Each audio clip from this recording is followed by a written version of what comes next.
Bismillahirrahmanirrahim. Esselatu vesselamu ala Resulina Muhammedin seyyidina ve ilâhirin. Meded ya Resulullah, meded ya Sadat ashab-ı Resulullah.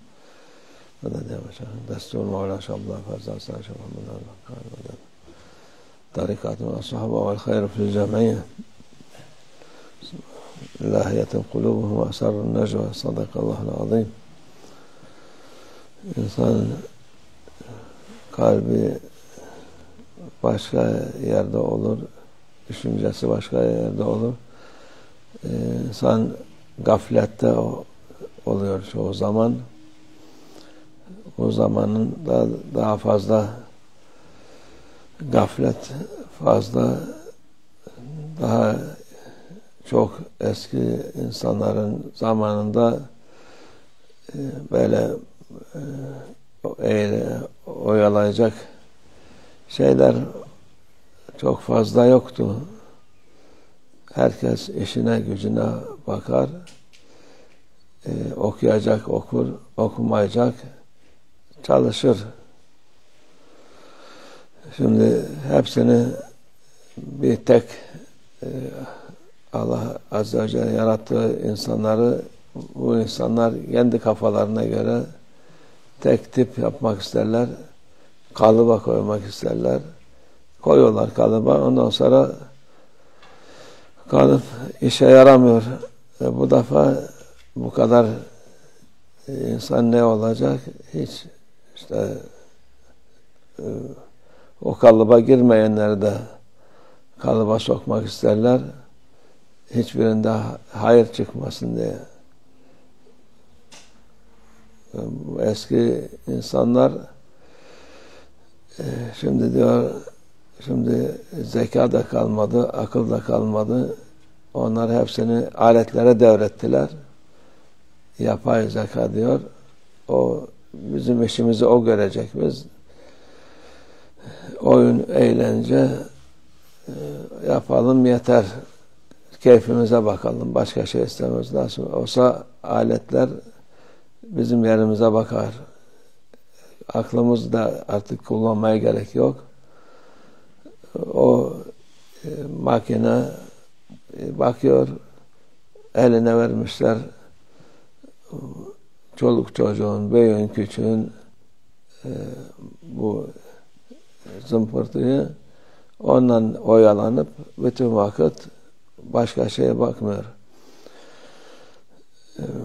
Okuyan da öyle, okuduğu vakit onun için bir ne anlıyor ne öğreniyor. Boşuna seneler geçiyor. Ondan sonra da hayır görmeye uğraşıyorlar. Bu mesele talebe oldu mu, talebe kendi dersine bakması lazım. Bu makine sen yerine düşünmemesi lazım. Düşünürse işine yaramaz. Sen hiçbir işe yaramazsın. Çoluk çocuk bu şeye musallat olmuşlar. Esir almışlar onları. O makine had hudut koymamışlar.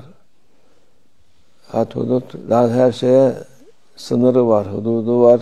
Onu geçmemek lazım. Bir şeyden faydalanacaksan bir sınır var.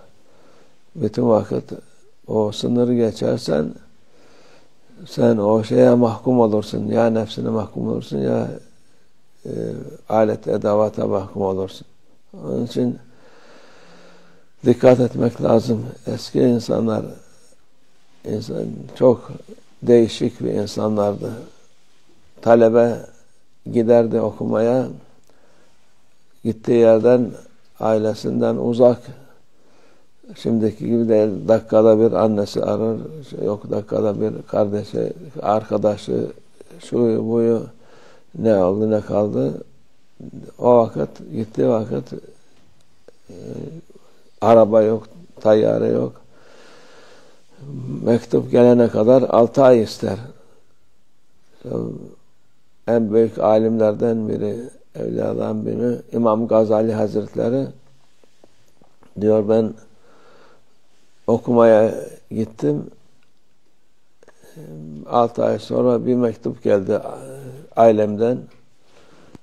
Bu mektubu açmadım diyor. Daha sonra gelen oldu. Hepsini üst üste koydu. 7 sene sonra mektubu açtı. Gelen mektup, annen öldü de mektup gelmiş. Diyor, ben onu açsaydım zaten bu ilimleri almazdım. Yani kafam karışırdı. Bir şey istifade edemezdim. Yani düşünün, o 6 ayda bir gelen mektubu bile açmadı. Şimdiki insanların haline bak. Bunlar nasıl okuyacak, nasıl fayda olacak? Allah muhafaza etsin. Tam yani esir olmuş insanlar, onlardan ayrılamıyor. Çoluk çocuk desen aynı şekilde. Ya bunlara en azından bir sınır koymak lazım. Hele bu medrese okuyan talebelere, onların o medrese mi istiyorsun, telefon mu istiyorsun? Telefon mu istiyorsun? Hadi kardeşim, al telefonunu, git evinde istediğin kadar oyna. Bak. Yok, medrese istiyorsan telefonu bırakacaksın. Yok artık bundan sonra telefon. Telefon haftada bir olabilir, bir 15-20 dakika ailenle görüşmek istersen, şununla bunu görüşmek istersen, o öyle bu şartla koymak lazım. Bu medreseler için, öteki talebeler için de aynı olması lazım. Onlara da hadi haftada bir değil de günde 10 dakika, 20 dakika yeter. Acıma yok. Acırsan kendi acıma değil, o senin acınacak halindir, ondan sonra olur. Ona dikkat etmek lazım. Muhakkak bunu aileler çoluk çocuklarına yapması lazım. Bu sınır mühimdir. Hürriyet, sınırsız hürriyet olmaz. Sınırsız hürriyet olunca kötü oluyor. Başkasının hakkına giriyorsun, başkasının hududuna giriyorsun. Onun için her şeyi, nefsini zapt etmek için sınır koymak lazım. Nefsine de sınır koymak lazım. Nefsinin hakkı var, hakkı olmayan şey var. Ona dikkat etmek lazım. Allah yardım etsin. Hakikaten çok zor zamanlarda yaşıyoruz.